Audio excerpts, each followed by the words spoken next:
All right, so we are going to jump right into communism this week. It's a pretty broad, complicated topic, specifically communism in Russia. We're not really going to touch on China. We'll talk a little bit about China in later in the series.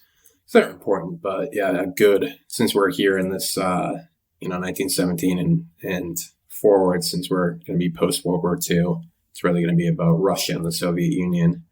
So yeah, got a lot to cover. So let's jump right in. So communism. I guess we're going to start with Karl Marx and Friedrich Engels, because those are the two who started the whole movement, started kind of created the ideology. Really, they're both German professors, and they were just working incredibly hard. Just basically, their capitalism had been around for a long time, and it was not by any means a perfect system. And there was a lot, especially in I don't want to continue. I feel like I've been ragging on Britain a lot, but in this series, but especially in the 19th century, in the 1800s, there was a huge disparity between the landed gentry and the people working in factories, the coal miners. Marx would go on to call proletariat, bourgeoisie and the proletariat. And it was very stark in industrial England and Britain. Like think Dickens, think all of the, all those stories about, Dickens is a really good picture of it. Like Scrooge, you had people like Scrooge, and you had people like, Tiny Tim. And that was a good snapshot of that industrial era and how tough times were for a lot of people. So Marx wanted to create, he was really just fascinated with trying to figure out why capitalism wasn't working the way that he thought it should for all people. And he wanted to create a system that would work for all people. And this was like his life's work, was creating the ideology of communism alongside Friedrich Engels. Engels was more of a philosopher type, kind of getting the underpinnings of the paradigm, the underpinnings of like the actual movement together, where Marx was more of like the researcher. And so Marx and Engels came up with the idea of dialectical materialism. So it's Engels came up with the idea of what he would come on to coin is the dialectic, which is still a very prominent piece of philosophical, I want to call it discourse, but way to organize theory, which is, the dialectic is just, you have an idea, a thesis. You have that's where the idea of the word thesis really comes from, is you have the idea of, you have an idea, and then, or as you would call it, a status quo. And then you have a antithesis, an antithesis. And that is going to be what comes into conflict with the thesis, which comes into conflict with the status quo. And then the two will essentially battle it out. The two antithesis will battle it out until you come up with a synthesis, which is the synthesizing of the two different antitheses, and you will create the new thesis, the new status quo. And that was how Engels described how societal change happened, is you have a status quo, and then you have something that challenges the status quo, and then when the two duke it out, whatever ends up at the end is the new status quo. Just to make it simpler, he ended up calling it the dialectic, and that's what they put that into what they call dialectical materialism, which is the main theory of communism. That's how they explained how the economic system in the world evolved and will evolve. Basically what they tracked was that society goes through, and they said all societies, they basically thought communism was an inevitable thing. They thought that all of everything that happened, the way the trajectory of economic systems and countries and nation states it's an inevitable process. That's what they had come up with this theory of. That's what the theory of communism is that it's inevitable that all nations and all economic systems will eventually reach a place of communism. And so they postulated that the idea that countries start as tribes. You have tribalism, which is like a small little area, maybe with a warlord, maybe with some sort of leader, that it's very much based on a small group, a small tribe that's very wary of outside influences, and then that progresses into monarchy when you have, like, maybe you discover agriculture, maybe you discover trade, maybe you basically have a better way to organize your society with artisans, and you kind of start to specialize a little bit. And that's organized by monarchy, by a king or by an emperor or something like that. And so that's what they postulate. You have tribalism, then you have monarchy, and then you eventually progress into capitalism and democracy, where you have free, as maybe not exactly free for everybody as we've seen, but you have generally free and open societies and it's based on the idea of capitalism. So markets, like democracy, basically where they were situated in when they were writing about how England and much of Europe had progressed into, as we talked about, to capitalism and into democracy. But they were still very unhappy they noticed that everyone were still being mistreated. At this point in time, there was still child labor. There was definitely people were working long hour, 12-hour days, maybe one day off, maybe 2 days off, depended on the country. And they people were it was kind of like wage slavery, where people would be forced to work in a factory and they wouldn't really be paid in, I guess you could call real money. They would be paid what's called company store money. So basically you would live in this kind of prefabricated neighborhood or area in a city. And then the factory would kind of be at the center of the city. And then you would just go back and you would sleep in this, prefabricated house that you didn't own, the company owned, and you would be paid a wage, X amount of money. And that wage could only be used to purchase goods in the company store. And so you couldn't actually really leave the confines of the factory because you didn't really have any money that worked anywhere else. You basically had tokens that if you go to Ryan Family Amusements, you have tokens that you exchange real money for, and you can only use them in the confines of Ryan Family Amusements. Those tokens don't have any value anywhere else. And that's kind of the same thing about these company stores, is they would force you to work 12-hour days in these factories, and then they would pay you money that could only be used in the factory company store. So you were basically tied to that factory. So that was kind of just to situate you in why people like Marx wanted to come up with a new idea, is because it was incredibly unfair back and it still is not the perfect system today, but it's certainly much, much better. But that's why there was this huge push to create a new economic system. And so eventually Marx and Engels postulated that there would, after capitalism, there would be socialism and then a communist utopia. That was the inevitable path of progress. And so, you had the bourgeoisie, which was the people who owned the factories, the people who owned the land, the people who paid the wages, those were the bourgeoisie. And you had the proletariat, who was everyone else. It was everyone else who just worked the everything, the fields, the factories. They were the actual workers. And so you had the bourgeoisie, who controlled the quote unquote means of production. So they controlled the factories, they controlled the metal, they had everything. And you had the working class, the people who actually made this stuff.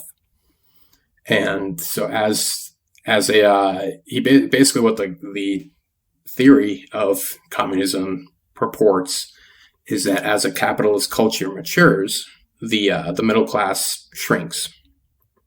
And you do see this in economics, because when you have a country we'll say China, for example, that's mostly an agricultural country, where you have huge numbers of people in poverty and starvation, when capitalism comes to town, you have it brings a lot of people out of poverty, out of starvation, and they still are probably not like the conditions in Chinese factories are not like anything good. Like you still have, people jumping off buildings or something because of how bad working conditions are, but at least you don't have people starving. And then eventually you have what's called the middle income trap, where you, like companies who have invested in places like China because they have a cheap labor force, a cheap proletariat, then you have basically, you get to a certain place where the middle class ends up getting too big because you have enough people who are garnering enough money and who are garnering enough generational wealth, and who begin to fight back against the policies, fight back about the way that they're being treated, to the point where then, because they're being paid, they're demanding better wages, then the bigger companies, will say like Nike or Apple, will start to move to other places like, Indonesia or Vietnam, where you can still access that cheap labor force and still have a lot to gain from industrialization. And so that's called the middle income trap. And that's actually what's happening in China right now, but, or will continue to happen.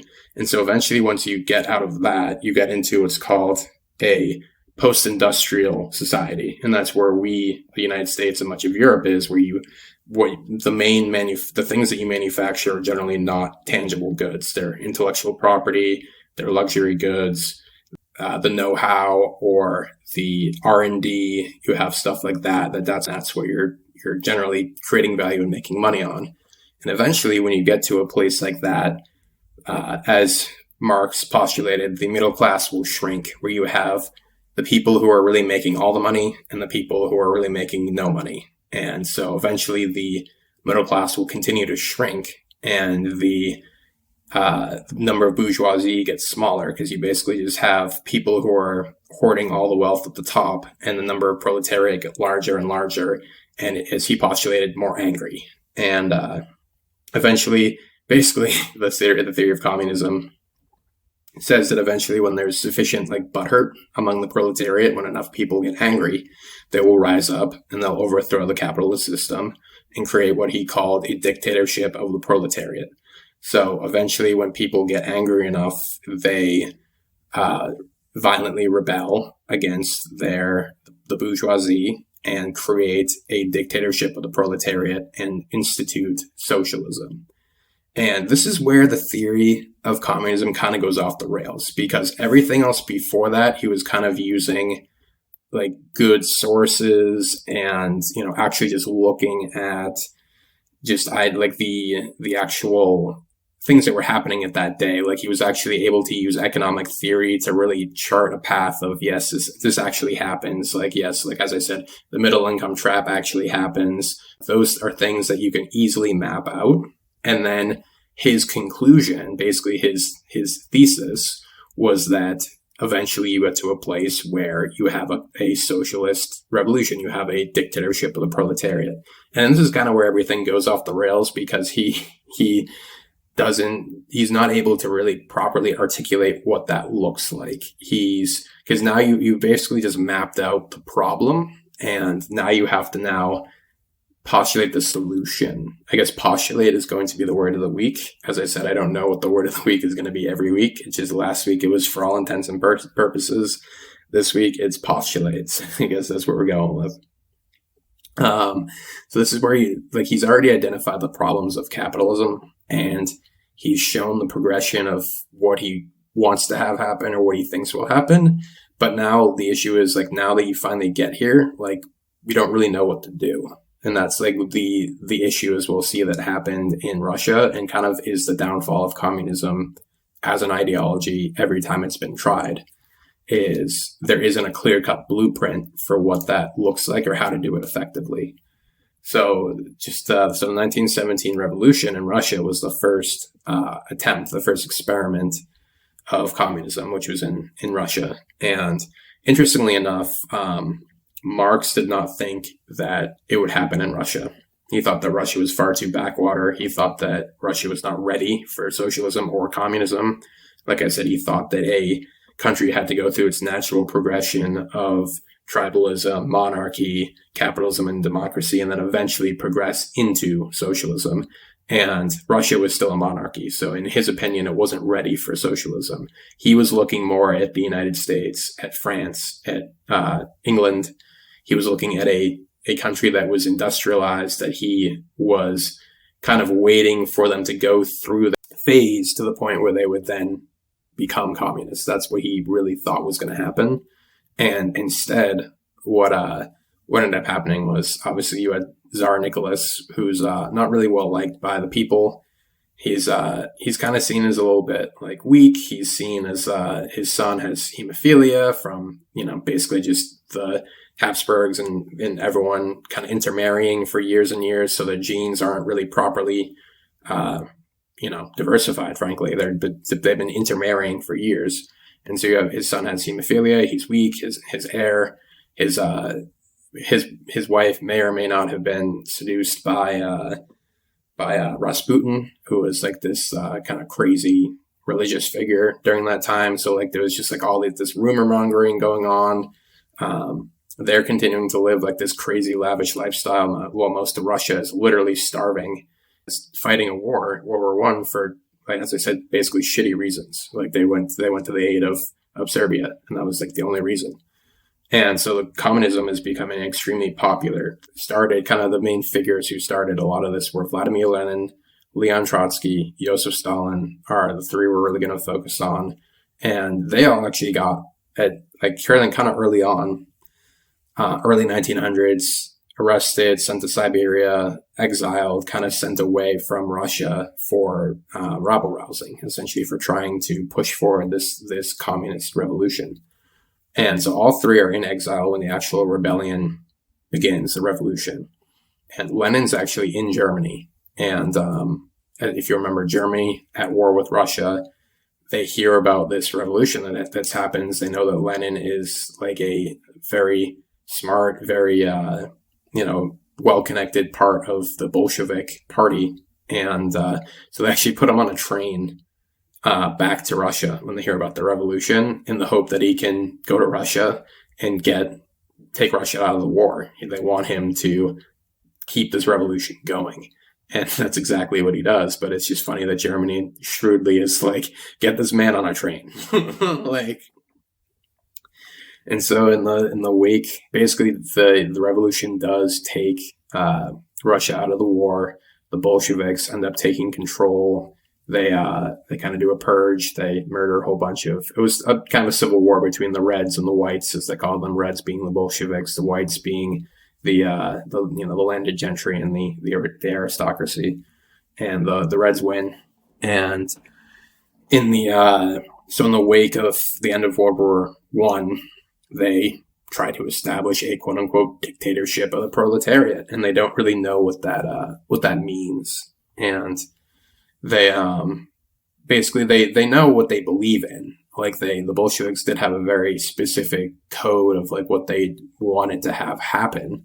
So they outlaw religion right away. They're like Orthodox Christianity, which was the predominant religion. They outlaw it. They know that they want a secular society, as we were talking about, like getting like the whole Friedrich Nietzsche kind of idea of God is dead.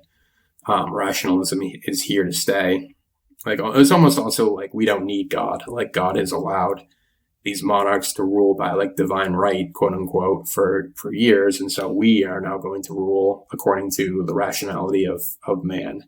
And this is kind of all part of the broader, larger zeitgeist of modernism, where it's kind of like if you had it's like the Renaissance, you had like the Age of Enlightenment, then you had like eventually you get into modernism, which is the age of rationality, of man being the center, the human experience, I guess, humanism. And so the Bolsheviks redistribute the land from the aristocracy. They executed a great many of them. The Tsar and his family are some of the first to go, and establish this dictatorship of the proletariat. And which is basically just the idea that from each according to their ability, to each according to their need. So the idea is you're trying to create a utopia where everyone does the very best that they can, whatever their ability is. They show up to work every day and work as hard as they can. And then everyone, according to their need, quote unquote, is provided for by the state. So if you have someone, basically it's you show up to work every day and you do the very best that you can. If you're, if you're a surgeon, if you're a lawyer, if you're a, coal worker, someone who works at a restaurant, doesn't matter. You show up to work every day, you do the very best work you can. And then if you say, oh, I don't have enough food for my kids, oh, I need this operation, oh, I need, like, whatever the case may be, whatever you need, the state will provide for you. And that's basically the idea of socialism and of communism. And it doesn't work because you have people who take advantage of the system. You have people who, since they see no interest or there's no reason to incentive to work exceptionally hard because all your needs will be taken care of. But what about your wants? What about the things that actually your passions? What about the things that you want to create for your life? Like, you were told by the state what to do. You were told, if you were a factory worker, you were told you need to show up every day for X amount of time and we'll take care of your, healthcare or your, food or whatever, which they couldn't and didn't. It just underlined that is there were famines, there were the medical treatment was not as good. But that was the idea, is that you would have your needs taken care of, but there were no wants. That's kind of what really grinds my gears, and is kind of the end of socialism, really, as a viable ideology in my mind, is because I agree that I wholeheartedly agree that all men and women are created equal and should have the same opportunities, regardless of whatever identifying feature you want to say, like race, creed, color, religion, sexual orientation, whatever. It should have the same opportunities. But socialism and communism kind of takes it a step further and says that all men and women shall be kept equal. Like that, no matter who you are, no matter what you bring to the table, we want equality. And equality to them meant everyone gets the same thing. Everyone, and that's equal.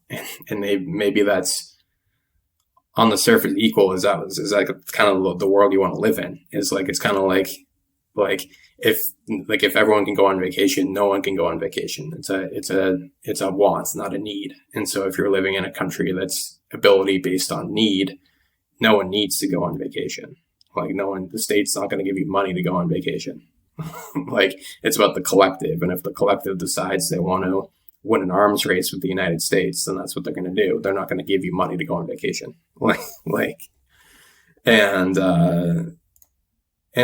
just no two men or women are alike. Communism kind of fit all men and women into cogs in a machine, and that's just not how it should work. The U.S., what made the U.S. win World War II, as I said last week, was a melting pot of people and cultures all contributing in the best way that they knew how. And everyone had a role to play, and everyone showed up to play their role, whether it was women going out in the workforce, whether it was people growing, victory gardens for food, whether it was people buying, bonds for the government, whether it was actual people of all, races fighting in the war, as, you had the Tuskegee Airmen, a group of black airmen.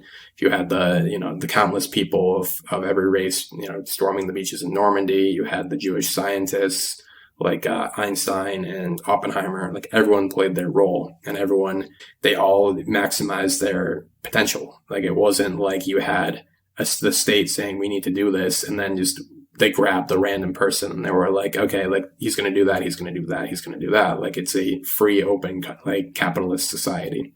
And of course you did have, as I said, the Asian American population and things of that nature, where we were not the paragon of that ideal. It was an ideal that we didn't live up to, but that at least was the ideal of our society that we should always be striving to achieve, even to this day. We should be striving to achieve those ideas and to live up to the lofty aspirations of the founding fathers and create our own legacy moving forward. And I think that communism is just the opposite of what we want. It's as I said, it came out of a really good desire to do the right thing for society. And the issue is it just has a lot of latent functions. By latent functions, I mean just basically things that consequences that you don't think about, where it's like it destroys any sort of incentive to be exceptional. Like, why would you be exceptional when you know it's not going to get you anywhere? Like, it's going to do is you're going to get the same thing as everyone else, and you're probably going to have to work twice as hard as most people. Like, because exceptionalism is frankly, it's discouraged. Like, there's no entrepreneurial spirit when the state owns every industry. And they mandate quotas of how many things you need to produce every year, regardless of market prices or pressures. Like, why would you be a factory owner with dealing with the stress of trying to run a business and trying to hit your numbers and quotas every year? And if you just know that you're not going to get anything more out of it, why wouldn't you just be a line worker and you just put in your 8 hours and then you go home? It basically just leads to a system of lying, corruption, bad incentives, and it just leads to a drab existence. Like you lose most of your exceptional individuals to immigration. Like you had like Ayn Rand, who was a kind of to an annoying degree, but a huge champion of capitalism and modernism in America. Was a famous and very influential novelist in the 50s and 60s, and came up with the ideology of objectivism. But she immigrated from the USSR, and most of her bodies of works were, the first one was talking about basically why she hated socialism, and then the next like 3 books were basically just talking about and she took it too far, but why she loved capitalism, why she loved the ability to be your own man. Her famous quote in Atlas Shrugged, her book, is it's almost the opposite of from each according to their ability to each according to their need. Is she was like, I want to live my life, and I don't want to ask you for help, and I'm not going to help you. Like, I don't want to help you. I want to live my own life and create something for myself. So once again, I think social policies are important and we should incorporate them in our modern society. But you can see why people were so completely polarized by this issue of communism versus capitalism. So you lose exceptional individuals to immigration. You lose, which China is seeing. Like today, you have when they broke up Ma's school, and of all those exceptional individuals, because they thought they'd be a threat to the party, you're just gonna start losing people to immigration. People are not going to go to China to try to be entrepreneurs, to try to go to school there. Like, people come to the United States to go to Harvard, to go to Berkeley, to go to Stanford, to go to all these great institutions because they're places they can meet like-minded people and achieve their potential. And, go to Oxford in England. Like, these are places that you go because they're prestigious. And if China's not allowing that, why would you go to, why would exceptional individuals go there? You're going to lose your exceptional individuals, and you're not going to produce an entrepreneurial spirit, which is going to become a huge problem for when they have to deal with the middle income trap, as we just talked about, and when they have to progress to a post-industrial society. Because, like I just said, a post-industrial society is based on intellectual property. It's not based on anything that you can really produce tangibly. And you need exceptionally smart and innovative individuals for that. And if all of your smart, exceptionally innovative individuals are leaving your country in droves, you're going to have a serious problem on your hands. And so that's what happened in Russia. That's what's happening in China. And you just lose exception. You lose the exceptional things that make a culture. Like, I don't really know what Russia's culture is besides vodka and toughness. And that's kind of, I feel like, what their cultural identity is, because it's just you drink a lot of vodka and you tough things out because that's what they could do during their time period. Like, you think of France's culture, it's maybe a little stuck up, but they have as Seinfeld says, if I could make bread like them and women like them, I'd be a little stuck up too. That's what they're known for. They're known for their wines, their baguettes, their cheeses, their tourism, the Eiffel Tower, champagne. They have these amazing exports. Same with Italy. They have a very unique culture. And same with England. They have a very unique like culture. Like there are things that you identify with them. And that's like, I think that's the issue with like a Soviet country is, or a communist country is they lose their exceptionalism. They lose like exceptional cuisine, exceptional wine, exceptional art. You live in like a sad, gray society where everyone is just equally miserable. And like, so that's like the tangent that I really need to just get out about socialism is anyone in this country who's clamoring for socialism or communism, I'm happy for progressive change, but like there's nothing at the end of the rainbow of socialism. Like it's like pure socialism. We can have social policies that we integrate into our society, but there's nothing at the other end of the rainbow besides just like misery when it comes to a purely socialist or communist society. It really just goes against human nature is to try to cooperate in a strictly equal way that everyone just is. It's just misaligned incentives.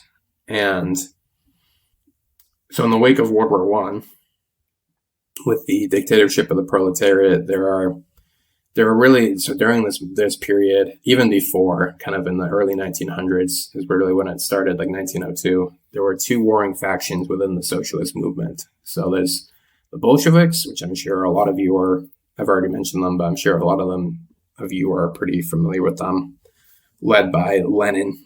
And then there are Vladimir Lenin. And then there's the Mensheviks, who I'm sure a lot of you are less familiar with. And the Mensheviks were kind of like a moderate socialist group.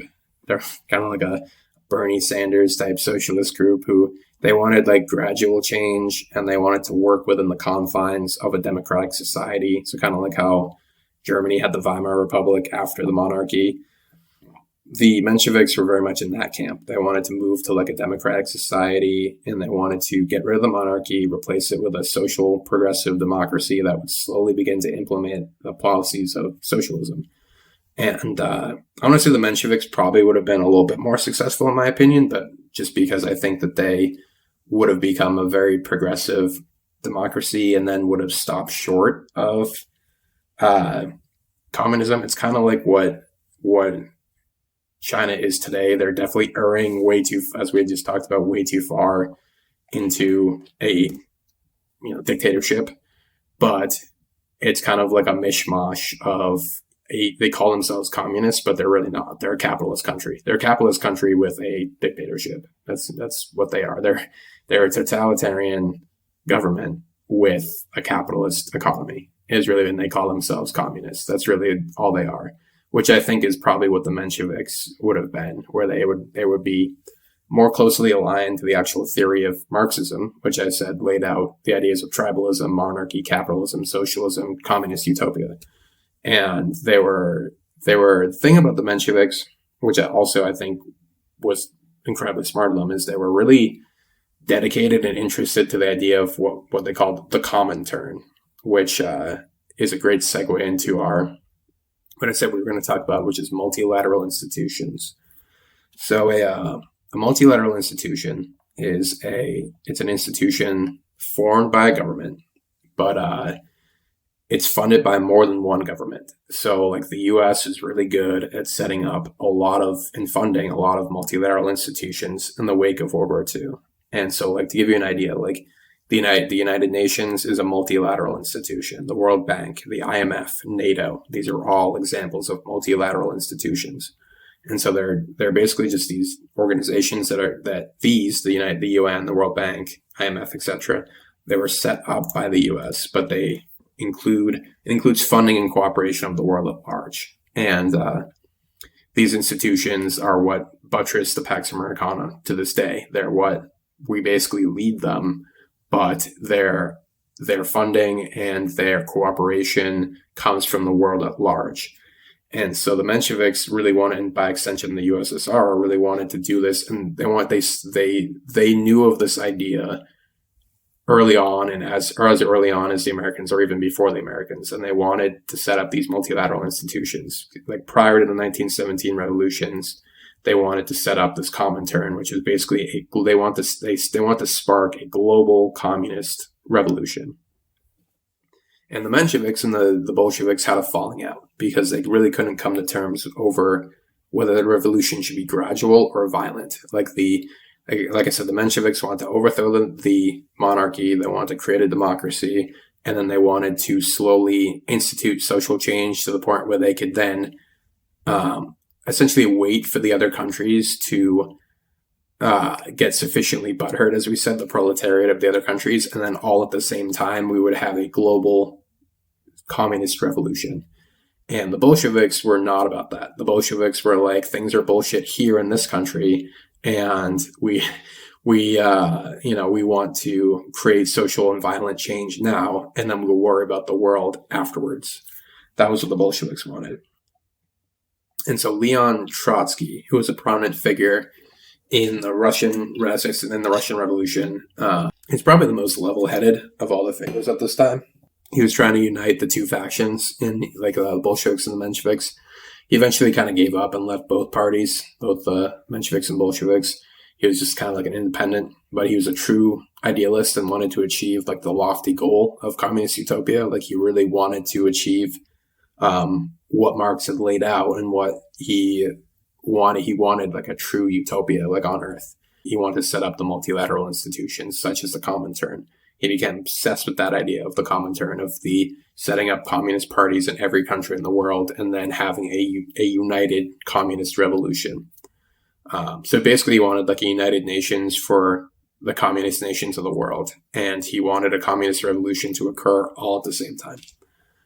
And so this idea would go on to affect the next 50 years of global foreign policy, because the U.S. would develop a policy of containment where, after World War II, as the new leader of the free world, the U.S. was bent on making sure that a global communist revolution didn't happen. Like that was because the USSR was creating their own, communist nation. And then that was the Bolshevik vision. And then they were like, all right, now we're going to turn all these other countries communist. And so the U.S. was bent on making sure that didn't happen. And so this policy was called containment. And this is why we got involved in Korea, in Vietnam, in minor conflicts in East and West Germany. It was all little proxy wars. And that's why the USSR was trying to create communist revolution around the world, and the U.S. was trying to stop it. That basically can describe the Cold War. That's what was going on, and just with nuclear weapons. So that's fun. If you're wondering what happened to Trotsky, because he was an independent and he wasn't affiliated with the party, he became a bit of a pariah. And as the dust settled after the revolution, the people began jostling for power. Basically, Lenin was the obvious face of the revolution and led the cause from its inception, 1917 to 1924. So as a Bolshevik, he believed in the violent revolution. And this is, as I said, kind of where communism falls apart, where Marx is just incredibly vague about how a society goes from a quote-unquote dictatorship of the proletariat to a communist utopia. And so Lenin decided there needed to be a Vanguard Party. And of course, the Bolsheviks would be the Vanguard Party. So he essentially disbands all the other parties, including the Mensheviks. And he says that the Bolsheviks will be the ones to lead the country. They will be the Vanguard Party. They will be and it basically became what the Communist Party is in China. Like there is no other party. Like they're in charge. And so they killed the aristocracy. They took control of the country. And basically, at this point, though, it's not all you really had accomplished was a flip-flop of power. Like the Bolsheviks, as I said, Trotsky was more interested really in trying to really create a communist utopia, whatever that looked like. The Bolsheviks weren't really interested in that. Whether or not Lenin was, the Bolsheviks as a whole really just wanted a better seat at the table of tyranny. They were just angry and pissed, and rightfully so, but they really weren't trying to create a utopia and equal inequality for anyone. And they just wanted to not be the person being stomped on anymore. So I think another issue with communism, it just doesn't allow for free and open markets. That's kind of their main thing is they are a command economy. And so they basically they set up these 5-year plans. They basically say these are our goals for the next 5 years, economic goals. And, we're going to do all these public work projects. We're going to build these weapons. We're going to do that. We're going to send a man into space. This is what we're going to do. And this is what we're going to accomplish. And the government then, which owns all the well, first of all, they had to get all the property, but which, millions of people dead just trying to redistribute the land. But basically the government, which owns all the property, owns all the business, owns all the resources, the means of production, right? The proletariat now own all the means of production, meaning the state owns all the means of production, meaning the Vanguard Party of Bolshevism owns all the means of production. They decide how to allocate the workers, how to allocate the industries, how to allocate the resources into achieving their 5-year plan. And so if you're the foreman or the leader of a factory, the government would tell you, like, hey, Sergey, I need 200,000 rivets of steel this year. Like, no exceptions. If you can't deliver, we'll fucking kill you. Like, that's the end of it. We need 200,000 steel rivets because we're trying to, go to space this year. So that's what we need. And so if for whatever reason you can't produce 200,000 steel rivets, maybe because the cost of steel is too high, adjust your prices accordingly because of everything was price controlled by the government. So maybe the market forces, pressures, the supply chain issues, as we heard, that was the buzzword of 2022, right? It's like supply chain issues. So prices can't go up. Like, yeah, we have inflation in this country because people have to raise prices because they're getting gouged on the other end. Like, there's no inflation in a communist society because prices are fixed. But, something's got to give somewhere along the line. Like, you can't just magic 200,000 steel ingots or rivets into existence. So what you do is you just bribe the commissar. There'd be a commissar, a government official who would come to the factory and say, all right, I'm here. Did you meet the quota? And if you didn't, I'm going to fucking kill you. And they would just lie. They would bribe the commissar. And because it was just cheaper just to bribe the commissar. And he got paid well. The government was none the wiser. He would stamp your book. It doesn't matter how many rivets you had. And he would just tell write in his bureaucratic book, yep, 200,000 ingots, good to go. And he would just go on his merry way with his extra money. And so the issue here is the government thinks it has 200,000 steel rivets to use this year, or at least 200,000 steel rivets from this factory to use that year, when in actuality it does not. It has no idea how many rivets it has. And so since everyone was lying about something to whether it was the factory owner, the bureaucratic system that was many layered deep, like, it was all corrupt. And so no one really knew who the perpetrators were because everyone was a perpetrator, so no one got punished. Like, it's kind of like in the words of Calvin and Hobbes, like, we didn't actually create anything. You just taught me how to cynically take advantage of the system. And so in a similar vein, the people in the USSR very quickly learned they didn't learn how to put aside their individual aspirations in favor of the collective. They simply learned how to operate within the confines of this new system in order to maximize their own individual outputs in a very cynical fashion. So it's not that they we're like, oh, you know what, we're all pushing together for this collective, from each according to their ability. They just continued to try to achieve their own ends, but working within the confines of this new system, which led to just rampant corruption. So Trotsky, going back to call back to Trotsky, out of the country, he's still trying to get the communist revolution started. He's still really bent on this idea of the Comintern because it's a good idea. Like, the UN is basically our Comintern. It's like a place where all the Western nations of the world go and we talk about things that we want to happen. And it's basically a global Congress. And that's what Trotsky was trying to get together, was a global Congress of communist nations. And so Lenin dies and in early 1924, 1925. And Joseph Stalin, who is he's the secretary of the Bolshevik Party. He's kind of like this quiet little known figure who's in the party very much so, but isn't a huge part of it. It was kind of like Lenin and Trotsky were the two big faces of the party. And Stalin, who's very much a part of the party, rises to power at this point and starts like this vicious campaign of propaganda, terror, and like subjugation and murder. And this is all occurring kind of at the same time as Hitler's rise to power. So to give you an idea of like the cultural and market conditions, like how like the Great Depression and just how like things were very shifting and unstable at this time. And Stalin was just like a master of propaganda, like kind of like how Goebbels was in Nazi Germany. Like there's, for example, there's this famous picture of the Bolshevik Party. So Lenin, obviously, in the forefront, and Stalin's kind of like shunted off to the side a little bit, as we said. And so Stalin, upon coming to power, or when he seizes power, he doctors his photograph, so he's like directly next to Lenin, and they're like pretty much like arm in arm, and even to the point where like it looks like the two of them are like talking, and it's crazy.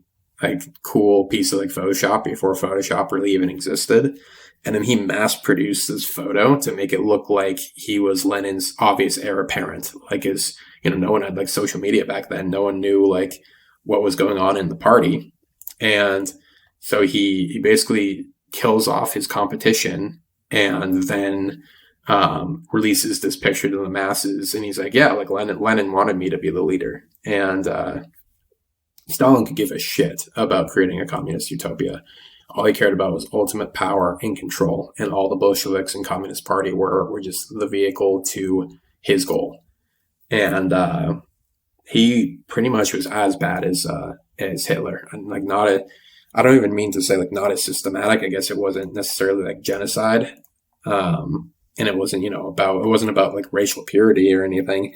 It was just about him achieving his goals. Like it was like literally under his rule, like his 20-year-ish and change rule, 800,000 people were executed. Like that's a ridiculous number. That's like, I'm pretty sure that's comparable to the amount of British men who died during World War One. Like another 1.7 million died in prison camps in Siberia, more commonly known as the Gulag. So like they weren't necessarily executed, but they were political prisoners or prisoners of some kind, and he just sent them to Siberia, to the Gulag, and like subjected them to all sorts of awful torturing conditions, and they died.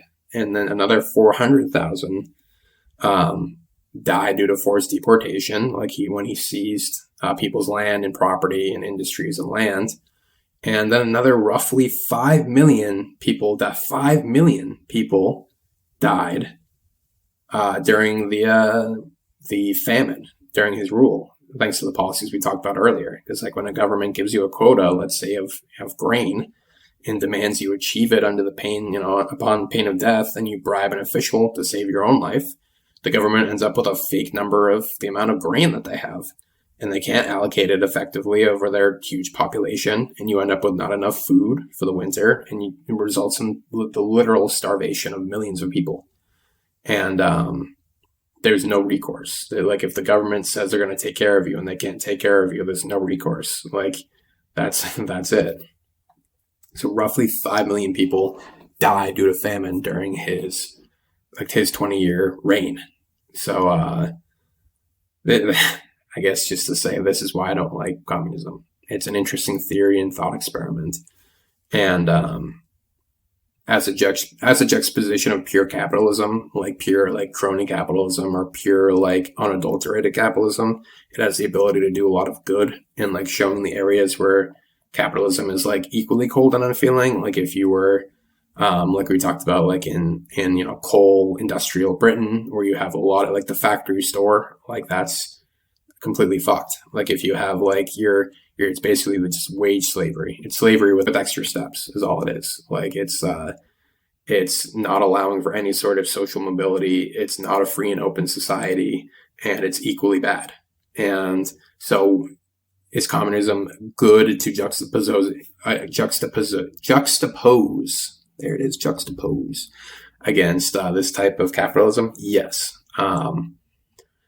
Should we include social policies and elements of socialism in our democratic capitalist societies? Absolutely. Like there's a lot of good social policies that we should continue and should think about. Is this pure form of government absolutely abhorrent? Yes. Yes, 100%. Because it basically just becomes it's kind of a virtue signaling ideology that just becomes a vehicle for tremendous pain and suffering and a way for power and control. It's almost similar to like Catholicism as a power structure in medieval Europe, where it begins as this, as I love your neighbor as you love yourself. Like, if Christians and Catholics took that commandment a little bit more seriously than the commandment to, go out and make disciples of all nations, then we might have a better, Christian system or ideology. But the fact that, when you have the power structure of the Catholic Church in medieval Europe, you could basically just virtue signal and get away with all sorts of atrocities just by saying, referring back to God. And this is essentially the secular version of that. It's just by saying, oh, we're trying to create a communist utopia. We're trying to create heaven here on earth because we don't believe heaven actually exists because God is dead. But all it really is just creating a horror factory, a society that just keeps everyone in this cold, drab, gray environment where nothing is exceptional, and people literally die from famine, millions every year. Like, we haven't even really touched upon the horrors inflicted on the Chinese during Mao's Great Leap Forward when China became communist. And it's because I don't really know enough about it, frankly. Like, I know that it was bad. I also know that China becoming capitalist pulled a lot of people out of starvation and out of poverty, which, so when they opened their doors a little bit in the 70s and allowed capitalism to, allowed free trade, they kind of needed to do that because just millions and millions and millions of people died during Mao's quote unquote, Great Leap Forward and Mao Zedong.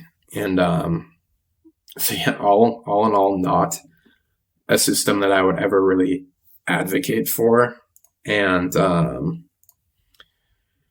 yeah, that's we're looking like we're coming up on an hour, so I'm gonna chill for now, and next week we'll just discuss all the multilateral institutions that the U.S. was able to develop post World War II in depth, and like the UN, the IMF, the World Bank, the NATO, North Atlantic Treaty Organization is NATO. And so we'll talk about those multilateral institutions, why they're important, how they continue to be important today. And we'll also talk about how and why the world has pegged their currencies to the US dollar, and how the dollar, being the world's exchange currency, ensures the future of the Pax Americana. So I guess so long as we don't fuck it up.